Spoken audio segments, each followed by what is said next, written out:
वसुदेवसुतं देवं कंसचाणूरमर्दनं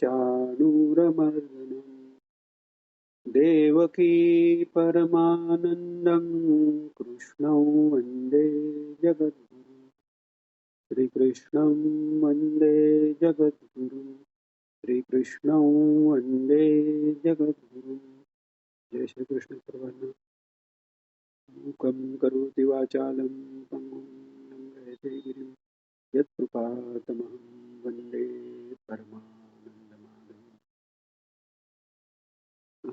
काल आपण चौथ्या श्लोकापर्यंत आलो होतो 5व्या अध्यायातला आणि चौथा श्लोक चालू होता आपला. चौथ्या श्लोकात भगवान सांगतायत सांख्ययोगो पृथक् बाला प्रवदन्ति न पंडिताः एकमप्यास्थितः सम्यक् उभयोर्विन्दते फलम्. सांख्य योग म्हणजे ज्ञानयोग आणि योग म्हणजे कर्मयोग, हे दोन्ही वेगळे आहेत असे बालबुद्धीचे लोक म्हणतात, असं भगवान म्हणतात. पृथक बाला प्रवदंती म्हणजे बालवृत्तीचे लोक असं म्हणतात. न पंडिता, पंडित तसं म्हणत नाही. कारण सांख्ययोगाप्रमाणे जा किंवा कर्मयोगाप्रमाणे जा, दोघांचंही फळ शेवटी एकच आहे, ते म्हणजे परमात्मा प्राप्ती. आणि ह्यात असं आहे, आता शंकर भाष्यामध्ये याचं जरा जास्त विवेचन आलेलं आहे प्रश्नोत्तराच्या स्वरूपात. त्याच्यात प्रश्न असा आहे की हे सांख्ययोग आणि कर्मयोग हे अधिकाराप्रमाणे वेगवेगळ्यांना वेगवेगळे आहेत का, की जो ज्ञानी आहे त्याला सांख्ययोग आणि जो नाही त्याला कर्मयोग. तर त्याचं उत्तर असं आहे की जो ज्ञानी आहे त्याच्यासाठी तो योग झालेला आहे, तो युक्त आहे ऑलरेडी, त्याच्यासाठी काही कर्तव्यच बाकी नाहीये. त्यामुळे जरी ज्ञान योग असला, कर्मयोग असला, भक्ती योग असला, जो कोणताही योग जो म्हणतो तो ईश्वराच्या प्राप्तीकरता त्याच्याशी योग साधण्याकरताचा, म्हणून तो त्याला योग म्हणतात. तर ज्ञानाला तर तो स्वतः आत्मरूप ईश्वर स्वरूप झालेला आहे, त्यामुळे त्याच्यासाठी हा उपदेश नाहीच आहे. त्यामुळे ज्ञानमार्ग जरी असला तोही मुमुक्षूसाठी आहे, पण त्याच्यासाठी साधन चतुष्टय संपत्ती नसली तर त्या मार्गावर कठीण आहे, पडण्याची भीती जास्त आहे. आणि याचं कारण पण आपण एक बघितलं की हे कर्म नाही करायचं, त्याच्यापासून बाजूला राहायचं, हे अमुक ह्याच्यापासून बाजूला राहायचं, हे सगळे मायेचा प्रभाव आहे, त्यातनं बाजूला राहायचं, म्हणजे चिंतन जास्त कसलं होईल तर ते मायेचं होईल. या उलट भक्तिमार्ग कसं आहे की जे काही आहे ईश्वराचं, त्यामुळे सतत ईश्वराचं चिंतन आहे आणि ईश्वराकडे जसं जसं मन लागत जाईल तसं ही विषयांपासून तो मोकळा होतोय. आणि ते दोन्हीही प्राप्त व्हायला, भक्ती योग निर्माण व्हायला किंवा ज्ञानयोग निर्माण व्हायला, सुरुवातीला जी साधन भक्ती सांगितले, उपासना सांगितले, तर हा सगळा कर्ममार्ग हा एका प्रकारे भगवंताची उपासनाच आहे. कारण वेदात सांगितले त्याप्रमाणे तस्मात् शास्त्रम प्रमाणन्ते, हे जे भगवान म्हणतायत, म्हणजेच ईश्वराच्या आज्ञेप्रमाणे वागणं ही एक प्रकारची दास्य भक्तीच आहे. तर त्यामुळे काय होतं, कर्म करताना ती मी ईश्वर प्रित्यर्थ करतोय, मी कर्म करत नाही हे त्याच्या पुढची अवस्था अजून आल्यानंतर ईश्वरच ती कर्म करतोय, ह्या बुद्धीमुळे त्या कर्माबद्दल तो मायेचा भाग आहे आणि ईश्वरापेक्षा वेगळा आहे हाही भाव गेला. कारण कोणतीही वस्तू ईश्वरापेक्षा वेगळी असणं शक्य नाही, कारण तो सर्वत्र सर्वसाक्षी सर्वव्यापी सर्व कालात असलेले असं ते सत स्वरूप आहे. त्यामुळे त्याच्याशिवाय दुसरं काही नाहीच आहे म्हटल्यानंतर हे दुसरं काही आहे आणि त्याचा त्याग करायचा, ह्या वृत्तीही कधीतरी धोका देणारी होऊ शकते. म्हणून त्याच्यापेक्षा कर्मसन्यास करण्यापेक्षाही कर्मयोग करणं हे जास्त चांगलं, हे भगवंतांनी आधीच्या श्लोकात सांगितलेलंच आहे आपल्याला. दुसऱ्या श्लोकात तयोस्तु कर्मसन्यासात कर्मयोगो विशिष्यते, असं दुसऱ्या श्लोकात भगवान सांगितलंय. आणि या चौथ्या श्लोकात त्यांनी सांगितलं की दोन्हीचे फळ एकच आहे, ते म्हणजे परमात्मा प्राप्ती.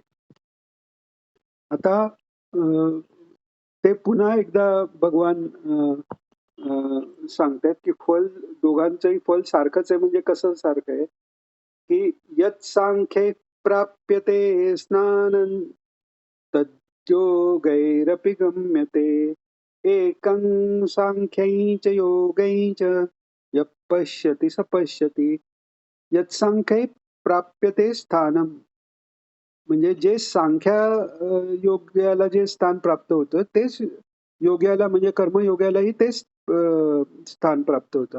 आता हे स्थान म्हणजे कुठेतरी जाणं आणि पोचणं असं नाही. हे एक अ, ती स्थान म्हणजे ती स्थिती किंवा ती अवस्था अशा दृष्टीने भगवान सांगतायत की तद्धामम परमम मम जे भगवान नंतर सांगणार आहेत 15व्या अध्यायात तेही तेच आहे. तो धाम म्हणजे अ, मुक्ती असं वर गेल्यावर कुठेतरी असं नाही. जिथे आहे तिथेच ती स्थिती प्राप्त होणं असा त्याचा अर्थ आहे. आणि त्यामुळेच संख्या आणि अ, कर्मयोग्याला स्थान एकच प्राप्त झालंय. त्यामुळे हे 2 योग वेगळे आहेत याचं असं म्हणण्याचंच कारण नाही. म्हणजे फलप्राप्तीवरून आणि कार्याच्या हेतूवरून कार्याचा वेगळेपणा ठरतो. ते कशाप्रकारे केलंय ह्यापेक्षाही त्याचा उद्देश काय आणि ते करून कुठे पोहोचणार आहे, त्या उद्देशाप्रमाणे फल मिळतंय की नाही. तर या दोन्हींचाही उद्देश एक आहे आणि फलप्राप्ती ही एकच आहे. त्यामुळे सांख्ययोगी आणि कर्मयोगी यात ज्ञानी जे आहेत, की जे फरक मानत नाहीत आणि ह्या दोघात फरक नाही हे ज्याला पाहता आलं, कळलं त्यालाच खरं सांख्ययोग किंवा कर्मयोग दोन्ही कळलेत असं म्हणायला हरकत नाही, असं भगवान म्हणतात. हा. पण आता पुन्हा ते भगवान अर्जुनाला सावध करतायत. काय म्हणतात भगवान 6व्या श्लोकात? संन्यासस्तु महाबाहो दुःखमाप्तुमयोगतः योगयुक्तो मुनिर्ब्रह्म न चिरेणाधिगच्छति. म्हणजे जर कर्मयोग नाही केला, आता मागेच भगवंतांनी सांगितलंय की कर्म केल्याशिवाय आपण राहू शकत नाही. स्वस्थ बसलं म्हटलं तरी ते कर्म आहे आणि स्वस्थ बसलं तरी मन स्वस्थ राहील असं नाही. मग मन विषयांचा विचार करतायत आणि वरून शरीर आणि इंद्रियांचं नियमन करून बसलाय, तर तो उलट मिथ्याचार होईल. तो विषयाचा संग जास्त होईल. विषयाचा संग हा शरीराने होण्यापेक्षाही मनबुद्धीने होणं हा संघ जास्त मारक आहे. तर त्यामुळे कोणतं तरी काहीतरी कर्म करणार आणि ते कर्म करण्यापेक्षा कर्मयोग जो आहे, वेदांनी जे सांगितलेलं आहे, वेदातली सगळी कर्म पहा, ती तुम्हाला एकतर यज्ञ करून त्याच्या फळाच्या हिशोबाने प्रत्येक कार्य आपलं जे आहे ते ईश्वराप्रित्यर्थ अशा रीतीने त्याची योजना केलेली आहे. ते करतानाही आपल्याला करायच्या आधीही प्रार्थना आहे. करताना ते ईश्वर करून घेतोय किंवा ईश्वरच करतोय ही भूमिका ठेवायला सांगितले. करताना तीच भूमिका नसली तरी झाल्यावर सगळं कर्म ईश्वराला अर्पण असं आपण करायला सांगितलेलं आहे. म्हणजे ईश्वराचं स्मरण होण्याकरता, ईश्वराशी युक्त राहण्याकरता वेगवेगळी निमित्त त्या कर्ममार्गात आपोआप तयार केले गेले की आपण त्या ईश्वराचा विचार केल्याशिवाय राहू शकत नाही. हेच जर ते न करता आपण शांत बसलो. आज मी एक ग्रुपवर व्हिडिओ गोविंदगिरी महाराजांचा पाठवलाय. त्यात त्यांनी सांगितलंय की श्रवण केल्यानंतर त्याचं मनन झालं पाहिजे आणि नंतर चिंतन जे सहाध्यायी आहे त्यांच्याबरोबर झालं पाहिजे. तेव्हा तो विषयाचा प्रकाश होतो. कारण काय होतं की स्वतः आपणही पाहिलं असेल की आपण म्हटलं की चला आता गीतेचा आपण अभ्यास करू, विचार करू आणि वाचू. एकट्याने वाचताना आपण ठराविक वेळ घेऊन आणि ठराविक काळापर्यंत एकत्र असं आपण वाचू शकत नाही. एकत्र वाचल्यावर ती वेळ ठरते, तो काळ ठरतो. शिवाय एकमेकांच्या जी सदिच्छा असते, बुद्धी असते, याचा एकत्र वापर करून त्याचा परिणामही चांगला मिळतो. या दृष्टीने या जी गीतेचं चर्चा आहे किंवा या भक्ती मार्गाची अभ्यासाची चर्चा ही एकत्र करण्याचा तो फायदा असतो. तर हे जसं आहे तसं मनानेच मी फक्त ब्रह्मसत्यम जगन्मिथ्याम म्हणत बसून उपयोग नाहीये. कारण तसाच एक सलग विचार करण्याची तयारी होणं फार कठीण आहे. तर त्याच्यापेक्षा कर्ममार्गाची इतकी सुलभता आहे, की त्याच्यातच सगळ्या गोष्टी अशा ओवलेल्या आहेत, की आपण ईश्वराचा विचार करतच राहाल. जितका करत राहाल, बुद्धी अजून शुद्ध होईल. कर्तेपणाची भावना अजून अजून कमी होत जाईल. जशी जशी कर्तेपणाची भावना कमी होत जाईल, तसा तसा ईश्वराचा प्रकाश आपल्याला आतून जाणवत जातो. आणि जसा जसा तो आतून अजून जाणवत जातो, तसा हे सर्व करणारा ईश्वर आहे, ही भावना अजून वृद्धिंगत होते आणि मग पुढे ती ज्ञानाच्या पात्रता निर्माण झाल्यावर सद्गुरूंच्या कृपेने ज्ञानप्राप्ती सहज होऊन जाते. तर या या दृष्टीने भगवान सांगतायत की कर्मयोगाशिवाय मन, इंद्रिय आणि शरीर यांच्याकडनं होणाऱ्या ज्या सगळ्या क्रिया आहेत त्या मी करत नाहीये असं तोंडानी म्हणणं हे पण न करण्याचा पण अहंकार होऊ शकतो. त्यामुळे हे फार कठीण आहे की कर्मयोगाप्रमाणे न जाता सगळ्यापासून अलिप्त राहणं शक्य नाहीये. तर मी ह्या गोष्टीपासून अलिप्त राहतो हा विचार पण द्वैतच निर्माण करणार आहे.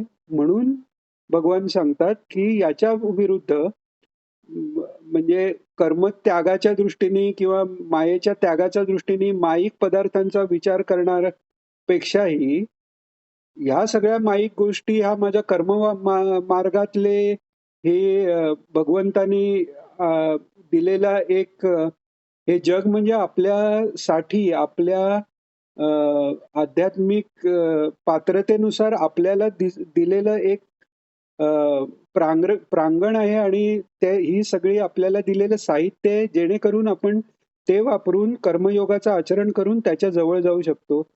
या दृष्टीने कर्म मार्गात कसं होतं की भगवत स्वरूपाचं चिंतनही आहे आणि कर्म चालू आहे. म्हणजे आपल्या प्रारब्धाला किंवा शरीर आधीच्या संस्काराप्रमाणे जे काय करतंय त्याला विरोध करत बसण्याचीही गरज नाहीये.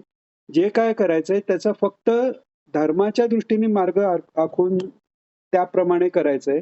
तर त्यामुळे कर्मसन्यास करण्यापेक्षाही कर्मयोग करून न चिरेणाधिगच्छति म्हणजे चिरकाळ नाही लागत. लगेच तो योगयुक्त जो आहे तो मुनी म्हटले. मुनी म्हणजे मनन करणारा. सतत त्याचं हे जे कर्म आहे ते मी ईश्वराकरता करतोय हे अशा दृष्टीने त्याचं मननही चालू आहे. आणि असा जो आहे त्याला लगेचच न चिरेण अधिगच्छति म्हणजे त्या परमात्म्यापर्यंत तो लगेचच पोचतो. भगवत स्वरूप त्याला लगेच प्राप्त होतं. हे 6व्या श्लोकात भगवान सांगतात. आणि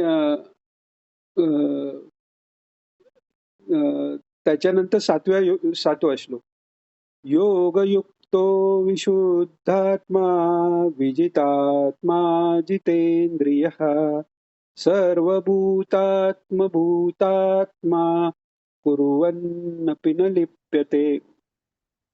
आता विजितात्मा म्हटलेलं आहे. आता विजितात्मा म्हणजे आत्म्यावर विशेष रूपाने विजय प्राप्त केलेला. आता इथे आपल्याला एक लक्षात घेतलं पाहिजे की आत्मा हा विषय त्या त्या संदर्भाने त्याचा अर्थ बदलतो. आत्मा म्हणजे स्वतः असा जर अर्थ घेतला तर त्याचा विशुद्ध अर्थ आहे आत्मा हा सच्चिदानंद. म्हणजे मग आत्मा आणि परमात्मा असे दोन अर्थ वेगळे नाही. पण जेव्हा मायेच्या आधिपत्याखाली आपण आहोत किंवा आपण आपल्या आत्म्यावर जेव्हा सर्व इंद्रिय आणि मनाचा अध्यास आहे म्हणजेच आपण जीवात्मा या परिस्थितीत असताना आत्मा हा शब्द जीवात्मा अशा दृष्टीने आणि त्या जीवात्म्यातलंही जे सर्वात कारक आहेत इंद्रिय ही पण मनाच्या म्हणजे इंद्रियाचे लगाम मनाच्या हातात असतात. तसे इंद्रियाच्या वर मन. तर त्यामुळे विजितात्मा म्हणजे तो स्वतःच्या जीवात्म्याचा स्वतःवर जय म्हणजेच काय त्या मनावर त्या अंतःकरण तत्वावर त्याचा जय आहे. आणि जितेंद्रिया त्यामुळे इंद्रिय ही त्यांनी जिंकलेली आहेत. हे केव्हा होतं तो विशुद्धात्मा. आता इथे विशुद्धात्मा म्हणजे बुद्धीला आत्मा हे म्हटलेलं आहे. ती बुद्धी जेव्हा विशुद्ध होते, शुद्ध बुद्धी अ, असं आपण कल्पना करू शकतो. उदाहरण हे देतात आत्मा आणि परमात्मा ह्याचं एकत्व सांगताना, की बुद्धी ही एक आरशाप्रमाणे आहे आणि आत्मस्वरूपाचं प्रतिबिंब त्यात पडतं. साधारणपणे सर्व जीवात्म्यात काय होतं, तो आरसा मायेच्या विषयांचा रंग चढून मलिन झालेला आहे.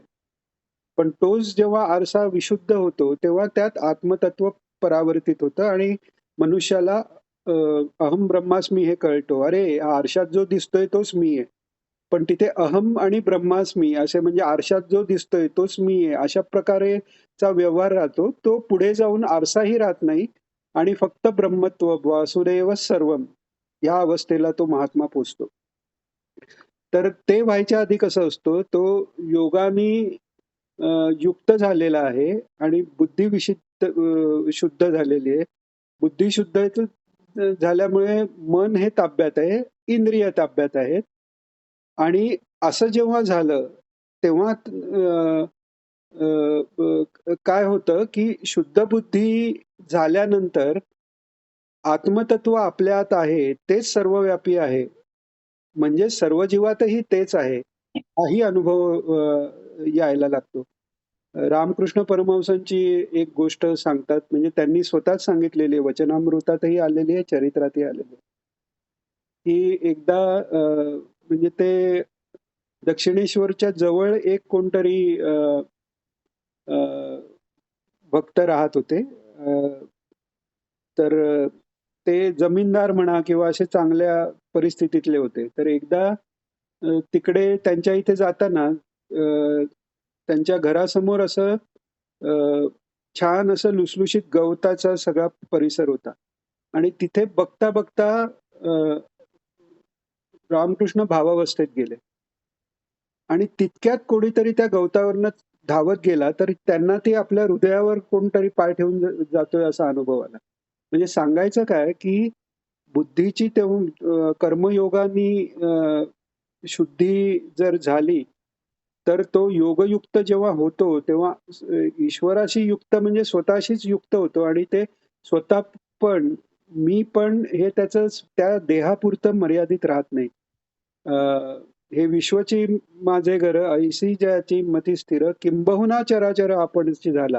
हे ज्ञानेश्वर महाराज तशाच विजितात्मा योगयुक्त महात्म्याचं वर्णन करतायत, की सर्व विश्वच हेच तोच झालेला आहे. म्हणजे विश्वची माझे घर एवढंच नाही, तर विश्व मीच आहे इथपर्यंत त्याची स्थिती होते आणि तो अनुभव आल्यानंतर त्या क्रिया आपण कोण काय करतंय, कोण काय नाही करतंय, या क्रिया या सर्व त्याच्या अंतर्गतच भासमान आहेत, हा त्याला अनुभव होतो. त्यामुळे तो कर्म करूनही त्यात लिप्त होत नाही. तिथे रागद्वेषाचा प्रश्नच नाही, कारण आपल्याशी चांगलं वागणारा, वाईट वागणारा असा दुसरा कोणी नाही. सर्वत्र एकच आत्मतत्व आहे, हे त्या बुद्धीला तो प्रकाश झालेला असतो. त्यामुळे त्या कर्माचा त्याच्यावर लेप लागत नाही आणि तो कर्मापासून अलिप्त राहतो. आता 8वा श्लोक. आणि तो कशा मी घेऊ प्रकारे राहतो? हा ताई, काय श्लोक म्हणता? मी घेऊ का? हो, घ्या ताई, हरकत नाही, बरं पडेल मला. घ्यायचा आता 8वा श्लोक. हो, 8वा आणि 9वा मला एकत्र घ्या. सॉरी, मला थोडं लेट झालं जॉईन व्हायला. नाही, हरकत नाही ताई. आहे, रोज वेळ काढताय हेच खूप मोठी गोष्ट आहे. चांगलं. 8वा 9वा म्हणू ना. दोन्ही. 8वा आणि 9वा एकत्र घ्या. ओके. नैव किंचित करोमीति युक्तो मन्येत तत्त्ववित् पश्यै शृण्वन् स्पृशै जिघ्रन् नश्नन् गच्छन् स्वपैश्वसन् प्रलपन् विसृजन् गृह्णन् नुन्मिषन्निमिषन्नपि इन्द्रियाणीन्द्रियार्थेषु वर्तन्त इति धारयन्. आता तो कसा अलिप्त राहतो, कोणकोणत्या क्रियांपासून अलिप्त राहतो, हे समजवण्यासाठी भगवंत त्या सगळ्या क्रियांचं उल्लेख करतायत की अ, पश्यन शृण्वन स्पृशन जिगरन म्हणजे पाहणं, ऐकणं, स्पृशन स्पर्श करणं, जिगरन वास घेणं, भोजन म्हणजे खात असताना, चालताना, झोपताना, श्वासोच्छ्वास करताना किंवा बोलत असताना. प्रलपन म्हणजे स्वतःहून काही बोलणं. लब या धातूचा अर्थ आहे बोलणं म्हणून उर्दूमध्ये पण लब हा शब्द म्हणजे शब्दाला लब म्हणतात. तर लब हा धातू बोलणं हे दाखवतो. तर प्रलपन म्हणजे बोलत असताना, कोणतीही गोष्ट टाकत असताना किंवा घेत असताना. शेवटी सांगितलंय की अ, अ, उन्मिशन अ, अ, उन्मिशन निमिषन नपी म्हणजे डोळे उघडणे आणि झाप करणे ह्या सगळ्या क्रिया आपापल्या विषयात वावरत आहेत. त्यांची त्यांची कामं चालत आहेत आणि मी काहीच करत नाहीये. आता हे भगवंतानी पण इतक्या सुंदरपणे सांगितलेलं आहे, की सुरुवातीच्या ज्या क्रिया आहेत त्याच्यात आपल्याला म्हणजे आता भोजन करतोय, तर मी भोजन करतोय म्हटल्याशिवाय मी खाणार कसं? इतका आपल्याला म्हणजे अलिप्तपणे क्रिया करण्यासाठी इतकं आपल्याला ते कठीण वाटतं, की जोपर्यंत मला काहीतरी करायचंय म्हटल्याशिवाय मी ते कार्य करीन कशाला? म्हणून ते एक सगळी लिस्ट देताना भगवान शेवटी अ, अ, उन्मिशन निमिषन म्हणजे डोळ्याची उघड आणि झाप जी कशी आपोआप आपण जेव्हा आपण त्याचा विचार करतो तेव्हा लगेच आपण मुद्दामून डोळे उघड-झाप करायला लागतो. तेव्हा आपली क्रिया, अरे आता डोळे बंद आणि उघड असे ब्रेनकडनं आपल्याला ती हे इन्स्ट्रक्शन द्यावी लागते. श्वासोच्छवासाचंही असंच आहे. श्वासोच्छवास म्हटलं, त्याचं स्मरण झालं की आपल्याला श्वास घेणं, सोडणं हे आपण करायला लागतो. पण त्याची जाणीव नसताना ते आपोआप होतंय. मग ते मी करतो असं आपण कसं म्हणू? याकरता इतकं हे सुंदरपणे भगवान समोर ठेवतात, की बाकी जशा ॲक्शन्स आहेत, तसं सर्वात समजायला सोपी, की डोळ्यांची उघडझाप इतक्या नॅचरल पद्धतीने ते होते. तशीच बाकी कार्य आपोआप त्याची होत राहतात. त्याला हे आता अमुक करावं असं म्हणतात, की कोणतीही गोष्ट आपण 21 दिवस केली, की त्याची हॅबिट बनते, सवय बनते. आणि कोणत्याही कोणतंही ज्ञान किंवा कोणतीही अ, क्रिया किंवा कोणतीही गोष्ट करण्याच्या, ती समजून आणि ती करण्याच्या ज्ञानाच्या 4 अवस्था असतात साधारण. म्हणजे या आपल्या आधुनिक मॅनेजमेंटमध्ये पण किंवा न्यूरोसायन्समध्ये पण आलेल्या आहेत, की त्याला म्हणतात पहिली अवस्था अनकॉन्शियस कॉम्पिटन्स. अनकॉन्शियस इनकॉम्पिटन्स. म्हणजे आपण समजा असं घेतलं, की गाडी चालवण्याची माझी समजा एक स्किल आहे, की ड्रायव्हिंग करणं, गाडी चालवणं. तर समजा आफ्रिकेतला एखादा आदिवासी माणूस आहे. त्याला गाडीही माहीत नाही. त्यामुळे गाडी चालवायची असते किंवा ते काही स्किल आहे हेही त्याच्या डोक्यात नाहीये. तर तसा अज्ञानी जो आहे त्याला कर्ममार्ग म्हणून काय आहे आणि त्यांनी मुक्तीपर्यंत जाता येतं असं काहीच माहिती नाहीये. तर ते झालं अनकॉन्शियस इनकॉम्पिटन्स म्हणजे अशी काही स्किल आहे किंवा अशी काही योग आहे हेही माहीत नाही आणि ते कसं करायचं हे काय आहे ते माहीत नसल्यावर ते स्किल आत्मसातही नाही. त्याच्यानंतर काय होतं आता तो समजा त्या अ, आफ्रिकेतल्या माणसाला कोणीतरी शहरात आणलं, त्याला लोकांचे व्यवहार, भाषा वगैरे शिकवली. त्याला रस्त्यावरनं गाडी जाताना दिसली आणि त्याला हे कळलं, की अरे अशी ही गाडी नावाचा प्रकार असतो आणि हे चालवण्याचं स्किल आहे.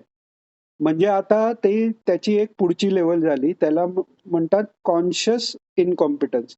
म्हणजे असा काही कॉम्पिटन्स आहे, ही काहीतरी एक स्किल आहे किंवा ही एक काहीतरी कपॅसिटी आहे की ज्यांनी अशी गाडी चालवता येते. त्याला ड्रायव्हिंग असं म्हणतात. ते शिकताही येतं हे कळलं. पण मला ते अजून येत नाही म्हणजे कॉन्शियस इनकॉम्पिटन्स. नंतर मग तो ड्रायव्हिंग स्कूल लावतो.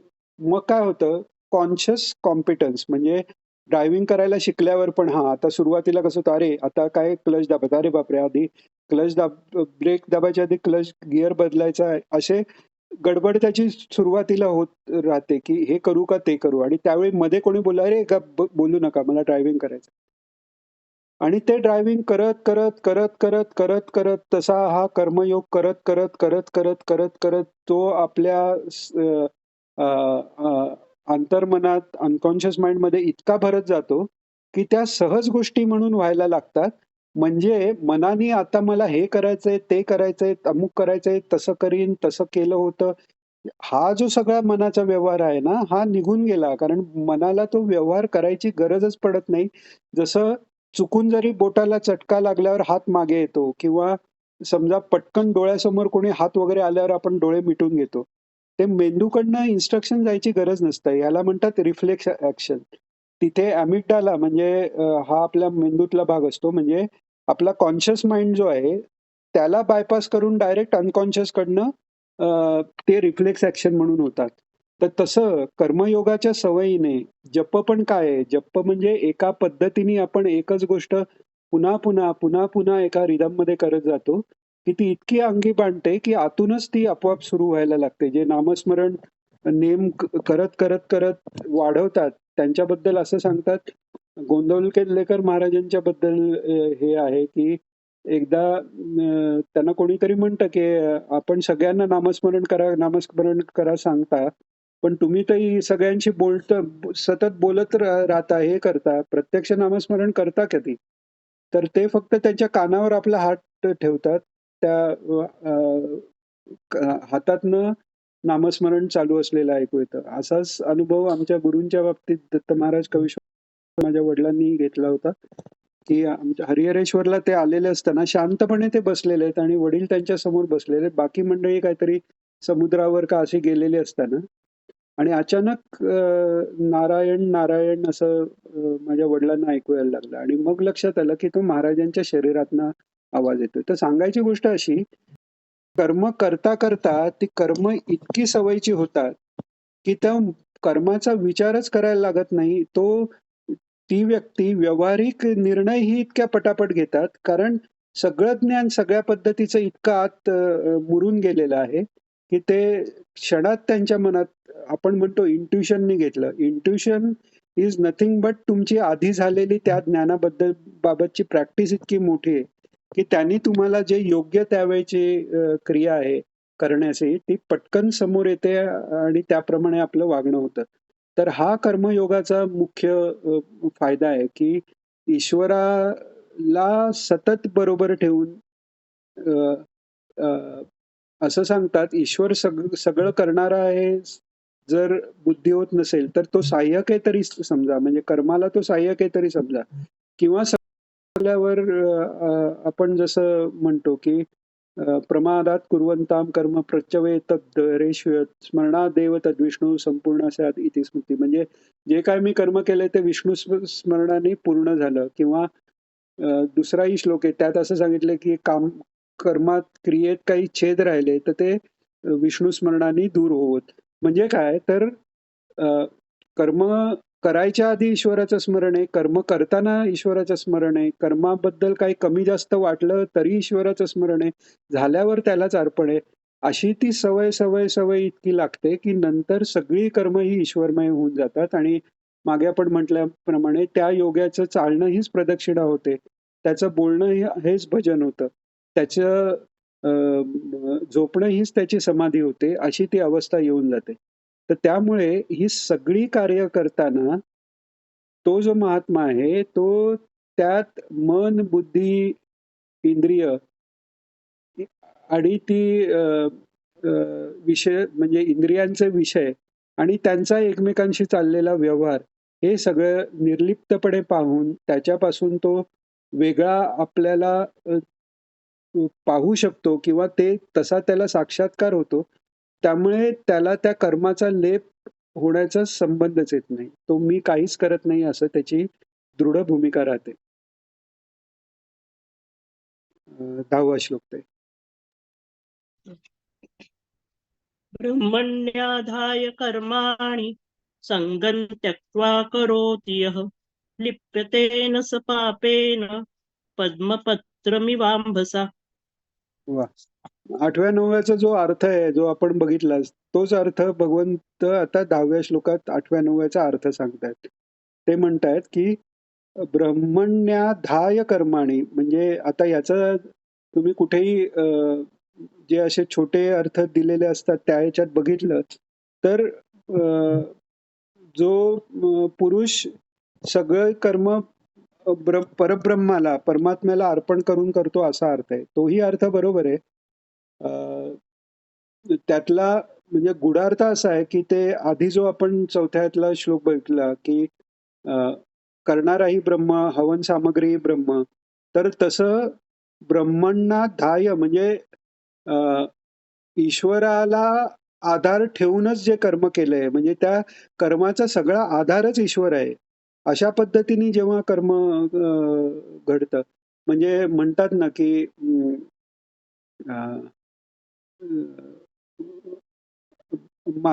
मातीचाच घोडा आणि मातीचाच देव, आणि त्या मातीच्या देवाला वाहिलेली फुलं ही मातीचीच.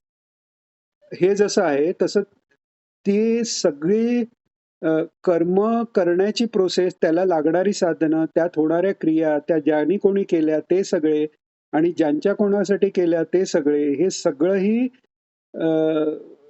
ब्रह्मावर अधिष्ठित असलेल्या सगळ्या गोष्टी असल्यामुळे ते ब्रह्मरूपच आहेत, अशी जाणीव संग त्यागून जो कर्म करतो.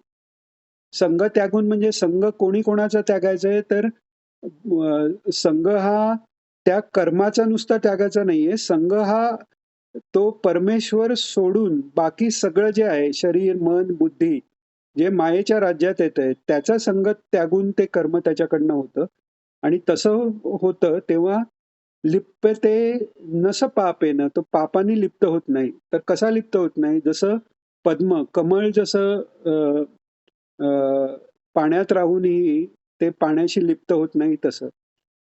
तर अशा रीतीने आणि आपले जे सगळे देवतांचे रूप आहेत किंवा हे आहेत, त्या प्रत्येक ते कशावर बसतात, काय बसतात, यालाही काही काही अर्थ आहे. जसं शेष नारायणावर भगवान अ, अ, विराजित आहेत. तर त्याचा एक हे असं आहे की व्यक्तरूपाने भगवान जेवढे जेवढे आपल्याला कळले आहेत, त्याच्या कितीतरी पटीने अजून त्यांचं स्वरूप झाकून शेष आहे, म्हणून ते शेष भगवान म्हणून आहेत. तसं लक्ष्मी ही कमळावर बसलेली दिसते किंवा भगवंताच्या नाभिकमलातून ऍक्च्युली कमल बाहेर आलं आणि त्यात ब्रह्मदेव झाले. यातही एक सिम्बॉल असा आहे की जरी ब्रह्मदेव त्यांच्यापासून उत्पन्न झाले तरी मी ब्रह्मदेवांना उत्पन्न केलं असं त्यांचं नाही, कारण ते कमळाप्रमाणे निर्लिप्त आहेत. लक्ष्मी कमळावर बसते तेव्हाही ती जाणीव असते. हे धन आहे, त्याच्यापासून तुम्ही अलिप्त राहा, धनालाच सर्वस्व मानू नका, असे काही सिम्बॉल आहेत. आता तो आत्ता विषय नाहीये.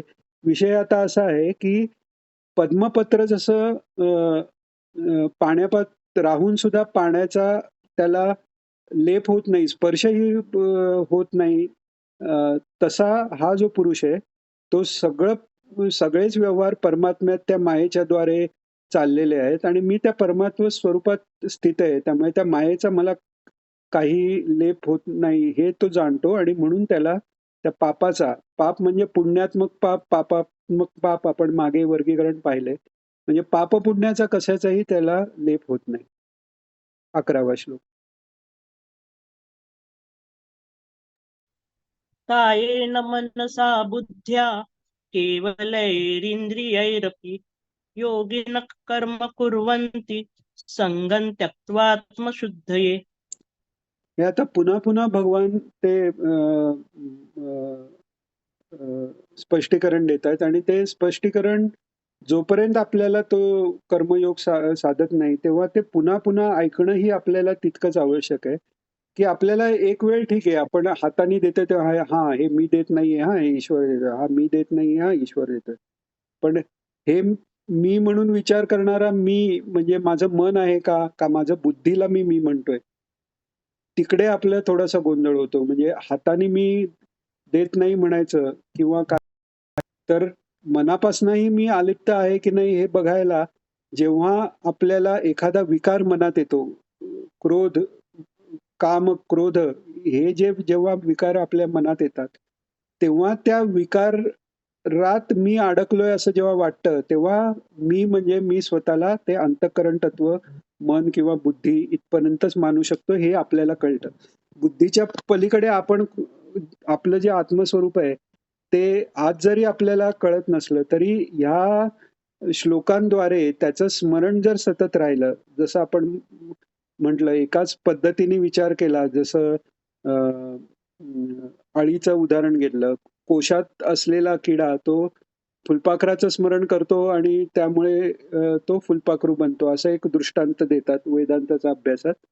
तर तसं आहे की आज जरी तो आपला अनुभव नसला किंवा कधी काळी सत्पुरुषांच्या किंवा ईश्वराच्या कृपेने एखाद्या क्षणी आपल्याला तो आनंदाचा किंवा अनुभव येतो आणि आपण वेगळं आहे ते क्षणभर वाटतं, पण तो सततचा आपला अनुभव नसला तरी ह्या श्लोकांच्या स्मरणामुळे, पठणामुळे आपल्याला पुन्हा पुन्हा त्याची स्मृती होऊन हळूहळू आपली बुद्धी त्या प्रकारे तयार होऊ शकते. भगवानांचीच ही वाक्य आहेत, त्यामुळे त्यांच्या वाक्यांचं आपण पठण करून ते स्वतः बुद्धीत उतरून बुद्धीची शुद्धी करतात आणि आपली हळूहळू तशी स्थिती तयार होते. तर म्हणून कर्मयोगी जो असतो ते भगवान काय म्हणतात, कायेन मनसा बुद्ध्या, म्हणजे ममत्व सोडून म्हणजे योगिन कर्म कुर्वंती संगत त्यक्त्वात्मशुद्ध आहे, म्हणजे संघाचा त्याग करून मी ही कर्म करतोय ती का करतोय तर चित्तशुद्धीसाठी करतोय. आत्मशुद्धी म्हणजे इथे इथे आत्मपदार्थाला जीवात्म म्हणजे मनबुद्धीच्या शुद्धीकरता म्हणून करतोय, कारण आत्मस्वरूप हे कायम शुद्धच आहे, नित्य शुद्ध निरंकार असं ते आहेच. पण इथे आत्मशुद्ध आहे म्हणजे मनबुद्धीची शुद्धता अशा दृष्टीने आहे. आणि इंद्रिय, मन, बुद्धी, शरीर यांच्या द्वारा आसक्ती सोडून अंतःकरणाच्या शुद्धीसाठी कर्म करतात. कधी कधी असं होतं, निष्काम कर्म ही पूर्वी मी एकदा आमच्या गुरूंना विचारलेलं की निष्काम कर्म कसं करावं, तर त्याने असं फक्त माझ्याकडे पाहिलं, म्हणाले की निष्काम कर्म ही ही फार पुढची अवस्था आहे, पण त्याच्या आधी होईल तितकी कायावाच्या मनाने सात्विक कर्म करावी. तर निष्काम कर्म जरी आपल्याला जमली नाही तरी जी काही आपण कर्म करतोय ती सात्विक आहेत की नाही, आणि ती सात्विक कर्म करून सात्विक कर्माच्या योगाने भोगही घ्यायला हरकत नाही धर्माच्या माध्यमात राहून, पण ते भोग घेत असताना ती सात्विक कर्म करताना ती सात्विक कर्म करून मी कोणीतरी मोठा आहे, दान केलं मला त्यांनी, ज्याला मी दिलं त्यांनी निदान माझी आठवण तरी काढावी ही इच्छा झाली का गेलं ते राजस झालं. तर जे काही मी करतोय, कोण आपल्याला सेवा करायला चान्स देतोय असं वाटून त्याला सेवा झाली पाहिजे. मदत तर म्हणायचंच नाही त्याला. तर दान म्हणा, दुसऱ्याला मदत म्हणा, एखाद्याला उपयोगी पडणं, हे सगळं आपण आपली आत्मशुद्धी करता करतोय ही भावना ठेवावी. आणि असा जो ठेवतो ते ब्रह्मणादाय कर्म आणि संगत त्यक्त्वा ते करतात ती लोक आणि पापापासून मुक्त होऊन आत्मस्थितीला प्राप्त होतात. प्रार्थना घेऊया. योगेशं सच्चिदानंदं वासुदेवं व्रजप्रियं धर्मसंस्थापकं वीरं कृष्णं वन्दे जगद्गुरुं श्रीकृष्णं वन्दे जगद्गुरुं श्रीकृष्णं वन्दे जगद्गुरुं. जय श्रीकृष्ण.